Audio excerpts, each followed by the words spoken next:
ABC Listen. Podcasts, radio, news, music and more.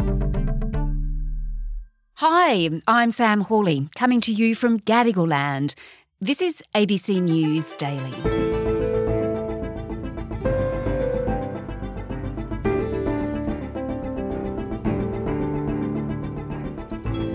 Donald Trump just keeps losing court battles.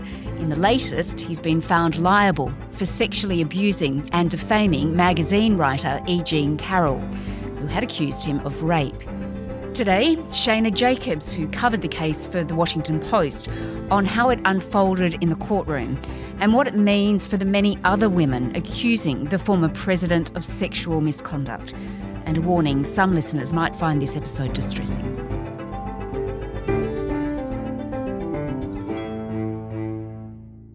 Shayna, this verdict, it seems like a pretty big deal. The bombshell verdict in E.Jean Carroll's civil... The jury in the civil case brought by former columnist E.Jean Carroll found Donald Trump sexually abused her in the mid-1990s in a department store dressing room. These allegations date back to the 1990s. Right. Just remind us, what has the jury determined? What's it found? The jury found that Donald Trump, more likely than not, caused E.Jean Carroll harm by sexually assaulting her in the mid-1990s, as she alleges. The door closed, and he banged me up against the wall, and I bumped my head. He put his mouth against mine, and it was so shocking when I pushed him back. I just laughed. It was still somewhat funny to me. Also, statements Trump made last year about this, insulting her and disparaging her for bringing the claim, calling her a liar, that those comments were defamatory and that she should be entitled to monetary damages for that.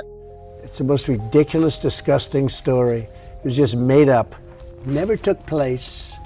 There was no anything. I know nothing about this nut job. In total, it's $5 million between the two findings, the defamation and the battery findings. Okay, so during this process in this trial, Ms. Carroll, she took to the stand to testify over a number of days. It was really compelling evidence. Just step me through that. What was she saying? Well, she said a lot. She took us through her life, her background. I mean, she's 79 years old, so there's a fair amount of background. She became a very successful columnist the time this happened, according to the jury's finding. She also had a TV show here. She took us through what she said was a chance encounter at Bergdorf Goodman, a very upscale department store here on Fifth Avenue, just a couple of blocks from Trump Tower. And she's recounted this story before, hasn't she, during TV interviews? Right. I will tell you that in the 80s and 90s, everybody in New York loved Donald Trump. He was everywhere in the city, and he would go up to people, people would come up to him. He would actually ask people how they're doing. He was interesting. He was charming. We had a very... She didn't feel danger going along with Trump as he went on what she said was a shopping trip. He came in and said he was looking for a gift for a woman and asked her if she would help. And she went along with that, and they ended up on the lingerie floor and also in a changing room, which she said she was not looking for anything sexual to happen. As I started to advise him on finding a gift, it was getting funnier and funnier, and I was loving it. The dialogue was great. When he said, go put this on, I said, no, you put it on. He said, no, it fits you. And I said, it's your color. It matches your eyes. I just thought this was hilarious. So when he went like this, after you, I just walked right into the dressing room. It never occurred to me in 100 years it was a dangerous situation. But boy, the minute that door closed, it was not a good situation. When something starts to happen like this, and the brain has to switch from, this is hilarious, this is just hysterical, I've got a great story, I can't wait to tell my friends, to fighting, and realizing that, wait a minute, I'm in a very dangerous situation. I was so shocked I didn't even have that extra second to become frightened. I was never frightened. I just started to fight. He denies that any of this happened. He has said that it's just completely fictional. I still don't know this woman. I think she's a whack job. I have no idea. I don't know anything about this woman other than what I read in stories and what I hear. I know. But her story was supported by the testimony of two of her friends who she told at the time, who backed her up on that. They both gave her advice. One said she could should call the police. The other said she absolutely shouldn't because Donald Trump could ruin her life. So the testimony of those women was important. There was also testimony of two other completely unrelated Donald Trump accusers of sexual misconduct. They were allowed to appear before the jury to kind of create a pattern, to exemplify a pattern of behavior. They both described sort of being pounced on without prompting, that there was no flirtation or anything leading up to it, that Trump just kind of decided to grab them or decided to kiss them, and they were not expecting that, and nothing had really led up to it. So a key part of the case was this evidence given by Miss Carroll herself and these other witnesses that you mentioned. And of course, there was also a recording made of Donald Trump, the so-called Access Hollywood tape. Yeah, that tape was actually first uncovered by the Washington Post during the 2016 campaign coverage. And it, in very crude terms, depicts Donald Trump on a hot mic on a tour bus with an Access Hollywood, Billy Bush, an Access Hollywood former host. And Trump, in very crude terms, is joking about how he can do whatever he wants with women. He can grab them by their genitalia because of who he is, because he's a celebrity. Let him do whatever he wants. I'm automatically attracted to beautiful. I just start kissing them. It's like a magnet. You just kiss. I don't even wait. And when you're a star, they let you do it. You can do anything. Whatever you want. Grab them by the And I think he said something along the lines of, I don't even ask, I just do it. She wanted to get some furniture. I said, I'll show you where they have some nice furniture. I took out furniture. I moved on her like a but I couldn't get there. And she was married. And all of a sudden I see... To hear it, even though Donald Trump didn't testify at this trial, to hear something like that out of his own mouth may have had a significant impact on the jury's thinking. And they thought pretty quickly. There was a verdict in less than 3 hours. And tell me about this rather extraordinary deposition from Trump. He responds to this Access Hollywood recording. What does he have to say? Well, we only saw, just to be clear, 48 minutes worth, I believe, and a lot of it was pretty innocuous. I mean, how often did you go to Bergdorf Goodman?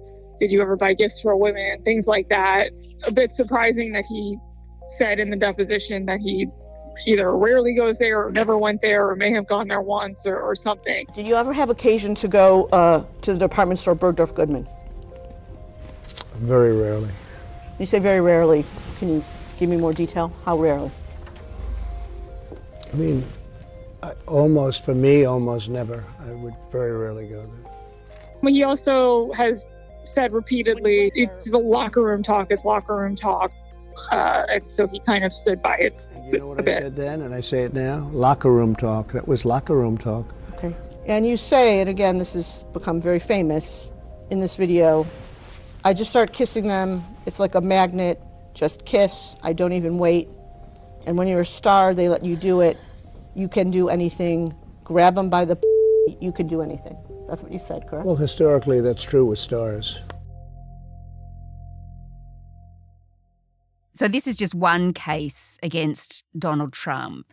But there are other allegations, aren't there, against him, with quite a lot of women coming out to make accusations of sexual assault, sexual harassment, even rape. Well, they came out before. They're not new. No. But there's at least a dozen allegations of sexual assault or sexual misconduct.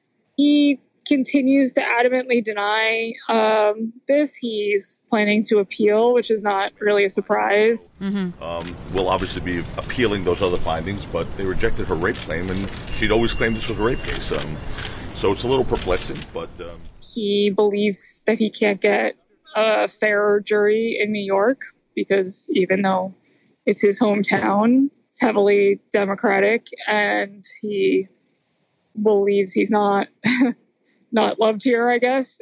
You know, it seems to be the trend in denial of everything. I mean, everything, he always paints something as a political prosecution or part of some Democratic conspiracy. Specifically, you say it is a hoax and a lie, just like all the other hoaxes that have been played on me for the past 7 years. Do you see that? Yeah. I recall making that statement. I've had a lot of hoaxes played on me. This is one of them. The Russia hoax. It's been proven to be a hoax. Ukraine hoax. But he's in trouble in so many areas, isn't he? We saw last month he was indicted for election fraud in relation to hush money payments to film star Stormy Daniels, and there are numerous other investigations against him.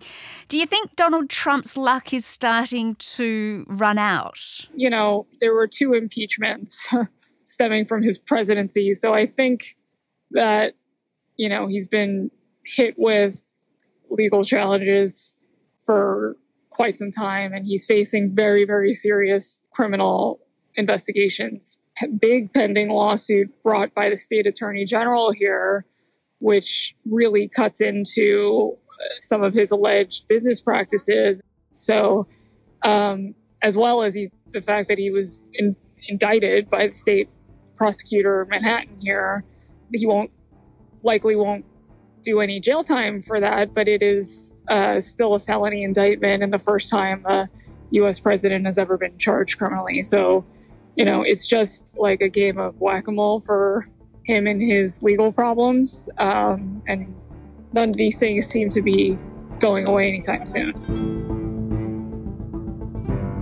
Shayna Jacobs is the Washington Post's courts and national security correspondent. If you want to hear more about what led to Trump's indictment last month, have a listen to The Porn Star, The Doorman and Donald Trump's Very Big Day.